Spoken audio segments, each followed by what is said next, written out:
وعباد الرحمن الذين يمشون على الأرض هونا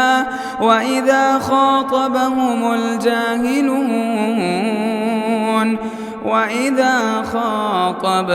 الجاهلون قالوا سلاما. السلام علیکم ورحمۃ اللہ وبرکاتہ. الحمد للہ رب العالمین والصلاة والسلام على سید الانبیاء والمرسلین نبینا محمد وعلى آلہ وصحبہ اجمعین. اما بعد. یقول اللہ سبحانہ وتعالی وَإِذَا بُشِّرَ أَحْدُهُمْ بِالْأُنْثَى ظَلَّ وَجْهُهُ مُسْوَدًّا وَهُوَ كَظِيمٌ يَتَوَارَى مِنَ الْقَوْمِ مِنْ سُوءِ مَا بُشِّرَ بِهِ أَيُمْسِكُهُ عَلَى هَوْنٍ أَمْ يَدُسُّهُ فِي التُّرَابِ. اللہ سبحانہ وتعالیٰ کا ارشاد ہے کہ جب ان میں سے کسی کو لڑکی کی ولادت کی خوشخبری دی جاتی ہے تو اس کا چہرہ کالا ہو جاتا ہے اور وہ غمزدہ ہو جاتا ہے. وہ اپنے چہرے کو قوم سے چھپاتے ہوئے گھومتا ہے اس بری بشارت کی وجہ سے جو اسے دی گئی ہے، اور وہ سوچتا ہے کہ میں اس ذلت کو اپنے ساتھ رکھوں یا اسے زمین میں چھپا دوں. کتنا ہی برا فیصلہ ہے جو یہ اپنے نفسوں کے ساتھ کرتے ہیں. محترم حاضرین، آیت مبارکہ میں اللہ سبحانہ وتعالیٰ نے زمانے جاہلیت کے ایک قبیح عمل کا تذکرہ یہاں پر کیا. وہ قبیح عمل تھا بچیوں کو زندہ درگور کرنا یا انہیں قتل کر دینا اور انہیں مار دینا کا. آیت کریمہ کے اندر اللہ سبحانہ وتعالیٰ نے ایسے لوگوں کو نصیحت کی ہے اور انہیں وعید سنائی ہے جو بیٹیوں کی پیدائش پر ناراضگی کا اظہار کرتے ہیں. یعنی وہ لوگ اللہ کے حکم کو تسلیم نہیں کرتے،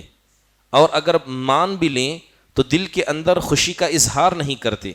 اور اگر کوئی آدمی اس طرح کا معاملہ بچیوں کی پیدائش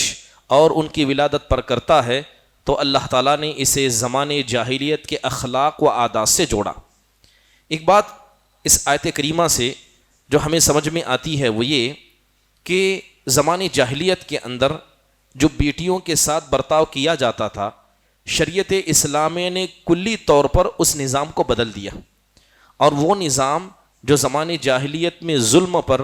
اور اس کے علاوہ بچیوں کے درگور کیے جانے پر تھا، اسلام نے اسے بدل دیا.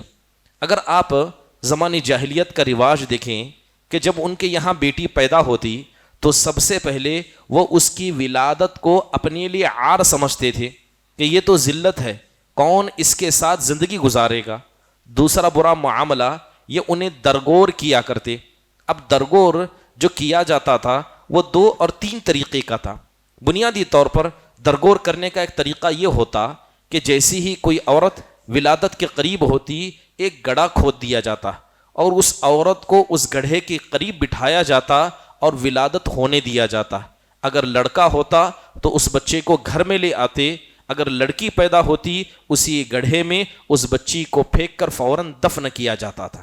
یہ ایک پہلا برتاؤ. دوسرا برتاؤ یہ تھا کہ بہت ساری بچیاں جو چلنے پھرنے کے لائق ہو جاتی، باپ انہیں تیار کرتا، انہیں زیب و زینت عطا کرتا اور اپنے ساتھ لے جا کر گاؤں کے باہر جو کنویں تھے ان میں لے جا کر پھینک دیتا. اور ایک تیسرا طریقہ یہ تھا کہ بچیوں کو جب وہ چلنے پھرنے لگ جاتی انہیں ساتھ میں لے جایا جاتا، گڑھا کھودا جاتا اور زندہ ہی انہیں زمین کے اندر دفن کیا جاتا. یہ تینوں طرح کا درگور کرنا زمانے جاہلیت کے اندر موجود تھا. بلکہ اللہ تبارک و تعالیٰ نے ان کے دل کے اندر جو خباثتیں تھی اس کا ذکر کرتے ہوئے کہا کہ بہت سارے تو ایسے تھے جو فقر کے ڈر سے کہ یہ بچیاں ساتھ میں رہیں گی، رزق کھائیں گی، تو اس ڈر سے بھی لڑکیوں کو قتل کیا کرتے تھے، کیونکہ لڑکیاں نہ جنگ میں کام آنے والی ہوتی نہ انہیں کما کر دیتی. اگر آپ دیکھیں کہ آخر کار وہ اسباب کیا تھے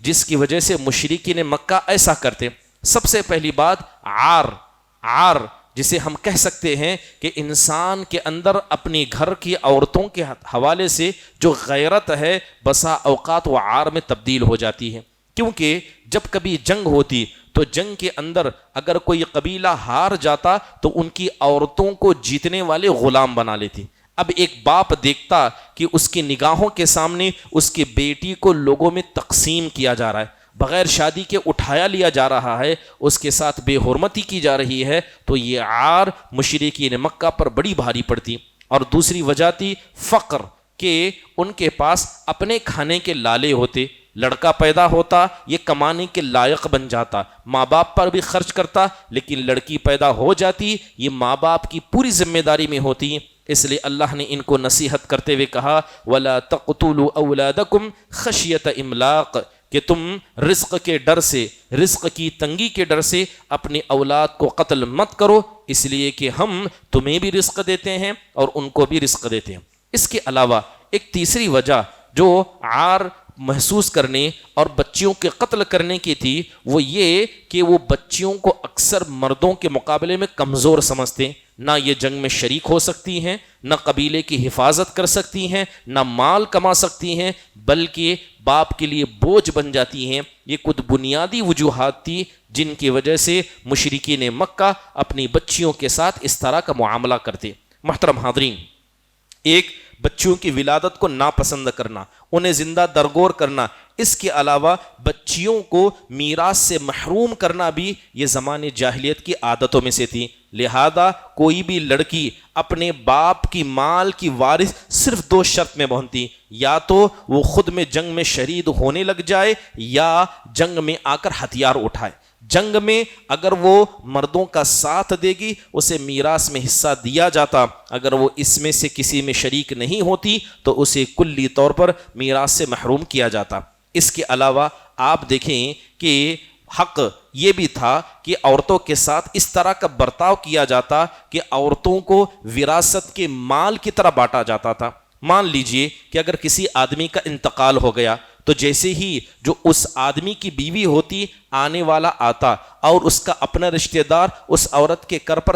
سر پر کپڑا ڈال دیتا اور کہتا کہ یہ عورت آج سے میری ہے، انا احق بہا، اس کا ذمہ دار میں ہوں، لہذا وہ اسے اٹھا لے جاتا اور اپنے گھر میں رکھ لیتا، کیونکہ بہت سارے لوگ عورتوں کو مال سمجھا کرتے، میراث کا ایک حصہ سمجھا کرتے، اور حصے میں کبھی باپ کیا ہے اپنی بیٹیوں کو دوسروں کے حصے میں دیتا یا دوسروں کی عورتوں کو اپنے گھر میں لا کر رکھتا۔ اور اگر مان لیجئے کہ اگر کسی عورت کے شوہر کا انتقال ہو جائے تو اس عورت کے سامنے کچھ اختیارات دیا جاتے۔ پہلا اختیار ہوتا کہ جس کسی آدمی سے چاہے وہ بغیر مہر کے نکاح کرے، کوئی مہر اسے نہیں دے گا۔ دوسری چیز یہ ہوتی کہ جو باپ ہوتا وہ کسی دوسرے آدمی سے اپنی بیٹی کا نکاح کرتا مگر مہر کا پیسہ باپ کھا جاتا، اس لڑکی کو نہ دیا جاتا، یا تو اسے گھر کے اندر قید کر دیا جاتا یہاں تک کہ وہ مر جائے۔ لہذا بیوہ عورتوں کے ساتھ اسی طرح کا برتاؤ زمانے جاہلیت کے اندر کیا جاتا۔ اس کے علاوہ ایک برا برتاؤ ان کے ساتھ یہ بھی ہوتا کہ انہیں تعلیم سے محروم کر دیا جاتا، لکھنا پڑھنا بالکل اس سے دور کیا جاتا، بلکہ عورتوں کو یہ سمجھا جاتا کہ یہ ہماری خدمت کے لیے پیدا کی گئی ہیں، لہذا جو خود خادم ہیں اسے تعلیم کی ضرورت کیا ہے۔ محترم حاضرین، آپ دیکھیں کہ جب اسلام آیا تو اسلام نے یہ جو تصور مشرکین مکہ کا عورتوں کے حوالے سے، خصوصی طور پر بیٹیوں کے حوالے سے ہے، اسلام نے پوری طور پر اسے بدل دیا۔ بلکہ اسلام کے احکام میں سب سے پہلا بنیادی حکم عورت کے حوالے سے یہ تھا کہ اللہ تعالیٰ نے بنی آدم کو عزت دی ہے، اور بنی آدم کے اندر جس طرح لڑکے ہیں اس طرح لڑکیاں بھی ہیں، لہذا اللہ نے بیٹیوں کو عزت دینے کا یہ پہلا طریقہ اپنایا۔ دوسری اہم بات، حدیثوں کے اندر آپ دیکھیں کہ اللہ کے نبی صلی اللہ علیہ وسلم جگہ بجگہ منع کرتے اور صحابہ کو روکتے کہ تم بیٹیوں کو اپنی گھر کے اندر برا نہ سمجھا کرو، ان کی ولادت کو برا نہ سمجھا کرو۔ آپ کہتے لا تکرہوا البنات فإنہن مؤنسات الغالیات، آپ صلی اللہ علیہ وسلم کہا کرتے کہ بیٹیوں کو ناپسند نہ کیا کرو، اس لیے کہ یہ تمہارے دل کو سب سے زیادہ سکون پہنچانے والی ہیں۔ امام قتادہ رحمہ اللہ کہتے ہیں کہ رب جاریۃ خیر من غلام قد ہلک اہلہ علی یدیہ، کہتے ہیں کہ بہت ساری ایسی بچیوں کو میں نے دیکھا کہ جو اپنے گھر کے لیے عزت کی باعث بنی، اور کتنے لڑکوں کو میں نے دیکھا جو پورے خاندان کو قتل کرنے کی وجہ بن گئے۔ ابن عثیمین رحم اللہ فرماتے ہیں کہ اگر اللہ تبارک و تعالیٰ کسی کو بیٹی عطا کرے اور وہ بیٹی نیک نکل جائے تو وہ نیک ماں بنے گی، نیک بہن بنے گی، نیک دادی بنے گی، اور ایک ایسی خاندان کی بنیاد رکھے گی، اور ایسی ایک بیٹی ہزار ان بیٹوں سے بہتر ہے جو کبھی کیا ہے قوم کے لیے خیر نہ ہو۔ ابن المفلح رحمہ اللہ کہا کرتے وَلَا يُنَفَّلْ عَلَيْهِنَّ الذُّكُورُ بِغَيْرِ سَبَبٍ شَرْعٍ، کہتے ہیں کہ اگر کسی آدمی کے پاس لڑکا بھی ہے لڑکی بھی ہے، جب تک کوئی شرعی عذر نہ ہو، لڑکا لڑکی میں فرق کرنا، ان کے ساتھ تعاملات میں اونچا نیچا کرنا، یہ شریعت اسلامیہ اس کو ناجائز اور غیر درست عمل قرار دیتی ہے۔ محترم حاضرین، اس کے علاوہ اسلام نے بیٹیوں کے حوالے سے یہ حکم دیا کہ ان کے ساتھ احسان کیا جائے، اچھا برتاؤ کیا جائے، اور اچھے برتاؤ کے جو ثمرات ہیں آپ نے وہ بھی بتا دیے۔ آپ نے کہا کہ یہ بیٹیاں ایک آدمی کو، خصوصی طور پر ماں اور باپ کو، جہنم کی آگ سے بچا دیتے ہیں۔ بڑی مشہور حدیث ہے، اللہ کے نبی علیہ الصلاۃ والسلام عورتوں کی مجلس میں تھے، آپ نے کہا کہ جس کسی نے اپنی 3 بیٹیوں کو اپنی نگاہوں کے سامنے اللہ کے حوالے کر دیا، اس آدمی کے لیے جنت ہے۔ تو ایک عورت کھڑی ہوتی ہے اور کہتی ہے اے اللہ کے نبی، اگر کسی کی 2 بیٹیاں اللہ کو پیاری ہو گئی ہوں تو اس کا مسئلہ کیا ہے؟ تب آپ علیہ الصلاۃ والسلام نے کہا کہ ہاں، یہ 2 بیٹیاں بھی اس کے لیے جہنم کے مسئلے میں کیا ہے، آڑ بنیں گی۔ بلکہ وہ حدیث بھی آپ نے سنی ہوگی، حضرت عائشہ رضی اللہ عنہا کہتی ہیں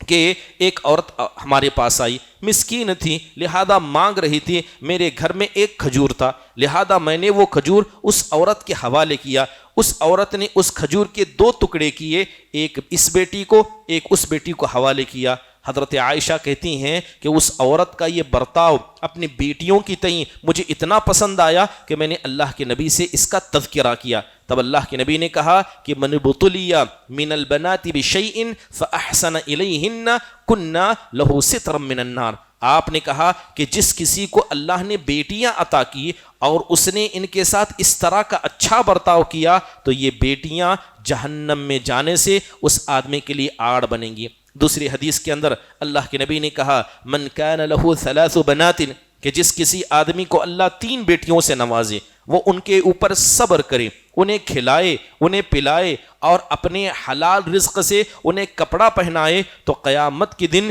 یہ بیٹیاں جہنم کے لیے آڑ بن جائیں گی۔ محترم حاضرین، ایک دوسری حدیث میں حضرت عائشہ رضی اللہ عنہا نے اور ایک قصہ بیان کیا۔ قصہ یہ ہے کہ اور ایک مسکین خاتون آتی ہے، حضرت عائشہ رضی اللہ عنہا سے مانگتی ہے، تو حضرت عائشہ 3 کھجور اس عورت کے حوالے کرتے ہیں۔ وہ عورت ایک کھجور ایک بیٹی کو، ایک کھجور دوسرے کو دیتی ہے، اور ایک کھجور کو 2 ٹکڑے کر کے قریب تھا کہ وہ اسے کھائے، لیکن بیٹیوں کو دیکھ کر وہ اپنے منہ کے قریب لے جایا کھجور دور کرتی ہے، اور اس کھجور کے 2 ٹکڑے اپنے بیٹیوں کو عطا کرتی ہے۔ حضرت عائشہ رضی اللہ عنہا نے یہ قصہ اللہ کے نبی کو سنایا تو اللہ کے نبی نے کہا ان اللہ قد اوجب لها بها الجنہ، آپ نے کہا کہ اس عورت نے اپنی بیٹیوں کے ساتھ جو احسان کا مسئلہ کیا، خود نہ کھا کے انہیں کھلایا، اللہ نے اس عورت کے لیے جنت کو واجب قرار دیا۔ محترم حاضرین، آپ دیکھیں کہ جناب محمد الرسول اللہ صلی اللہ علیہ وسلم کی صحبت یہ اللہ کی عظیم نعمتوں میں سے ہے۔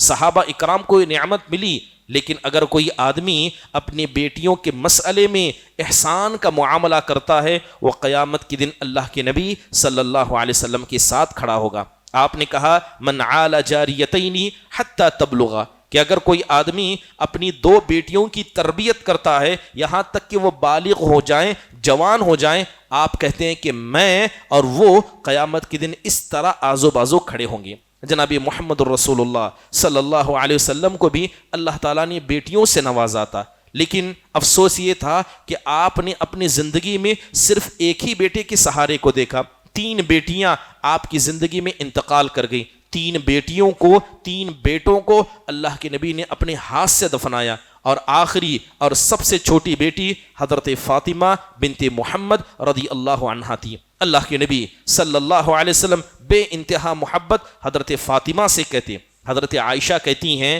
کہ جب کبھی حضرت فاطمہ گھر میں آتی اللہ کے نبی کہتے مرحباً بابنتی کہ میری بیٹی کا پرزور استقبال ہو. آپ انہیں بٹھاتے. حضرت عائشہ کہتی ہیں کہ میں اللہ کے نبی کو دیکھا کرتی جب حضرت فاطمہ گھر میں آتی اللہ کے نبی اپنی جگہ سے اٹھتے, انہیں قریب لاتے, انہیں بوسہ دیتے اور اپنی جگہ پر انہیں بٹھایا کرتے. اور جب کبھی اللہ کے نبی حضرت فاطمہ کے گھر جاتے حضرت فاطمہ اپنے والد کے ساتھ بالکل ویسا ہی برتاؤ کرتی. وہ اپنی جگہ سے اٹھتی, اپنے والد کو بوسہ دیتی اور اپنی جگہ بٹھایا کرتی. حضرت عائشہ رضی اللہ عنہا کہتی ہیں کہ میں نے اللہ کے نبی صلی اللہ علیہ وسلم کی ہو بہو کاپی اگر کسی کو دیکھا وہ حضرت فاطمہ تھی. وہ بالکل اپنے ابا کی طرح چلتی, بات کرنے کا طریقہ, اٹھنے بیٹھنے کا طریقہ بالکل جناب محمد الرسول اللہ صلی اللہ علیہ وسلم کے جیسا تھا. یہاں تک کہ اللہ کے نبی نے کہا کہ فاطمہ بضعۃ منی,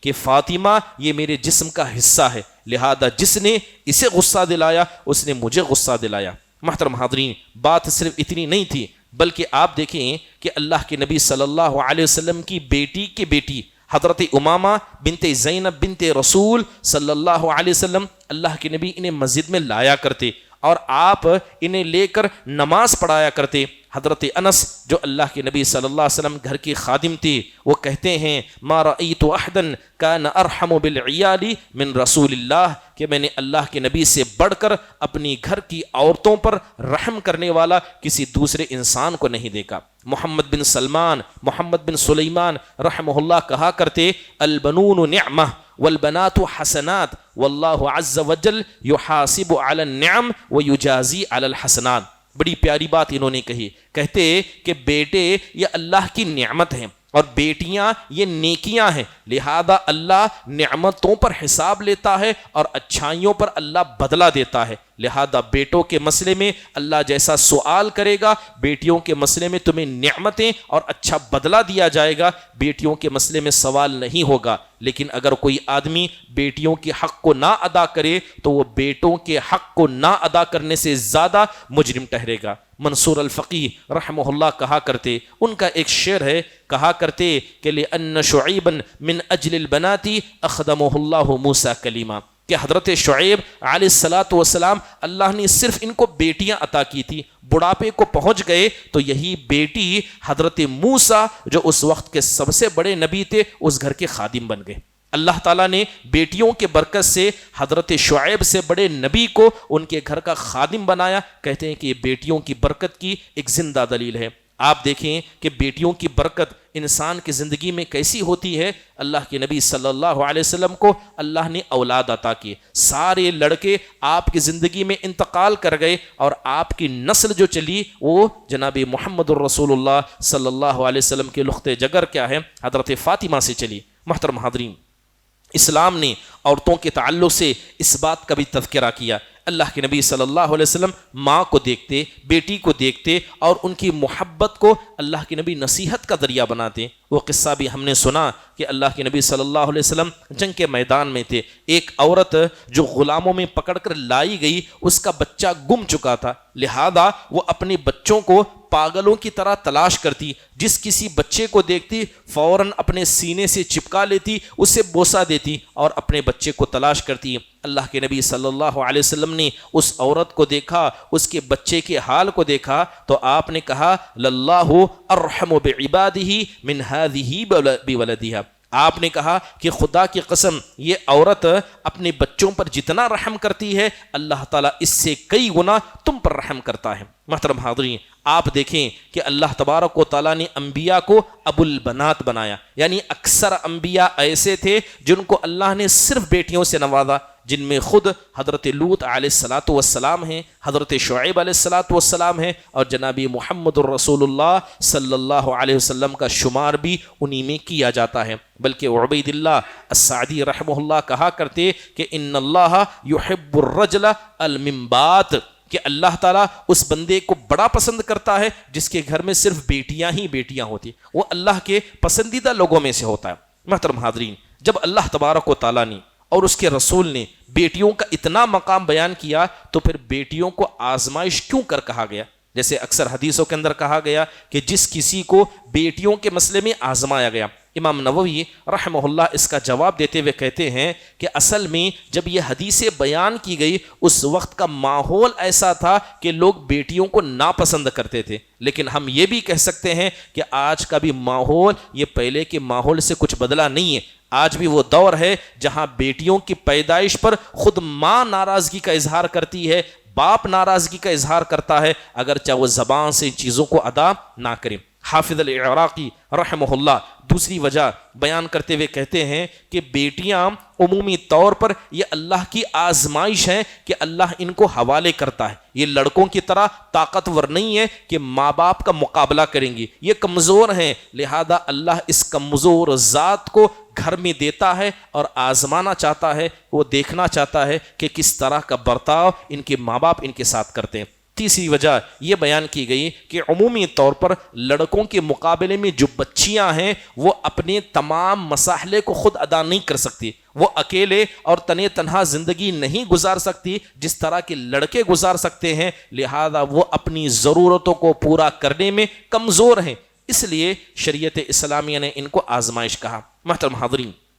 سلف صالحین کے یہاں بہت سارے ایسے قصے منقول ہیں کہ اگر کسی نے بیٹیوں کو ناپسند کیا اور کھل کر اس ناپسندگی کا اظہار کیا تو اللہ نے بہت سارے لوگوں کو سزائے دی۔ مکارم الاخلاق امام خرائطی رحمہ اللہ کی بڑی مشہور کتاب ہے، وہ عبدالعزیز بن ابی رواد سے ذکر کرتے ہیں کہ مرو شہر کے اندر ایک عورت تھی جس نے 9 بیٹیوں کو جنم دیا، 9 بیٹیوں کو اس نے جنم دیا اور لوگوں میں مشہور ہو گئی تھی یہ صرف بیٹیوں کو جنم دیتی ہے، لہذا قریے کے اور بہت ساری خواتین اس کے پاس آتی اور کہتی کہ بیٹیوں کے پیدا ہونے پر تم اللہ کا شکر نہیں ادا کرتی ہو، اس لیے تم کو بیٹیاں ہوتی ہیں، اللہ کا شکر ادا کرو اللہ بیٹے دے گا۔ تو اس عورت نے مارے غصے کے کہا کہ اب اگر 10ویں مرتبہ مجھے بیٹی ہی پیدا ہوئی میں اللہ کی تعریف بھی نہیں کروں گی، اور آخرکار ایسا ہوا کہ جب اسے بیٹی ہوئی جو 10ویں مرتبہ ہوئی وہ بیٹی بالکل خنزیر کی شکل کی تھی، وہ بیٹی خنزیر کی شکل کی تھی اور آخر میں 3 دن کے اندر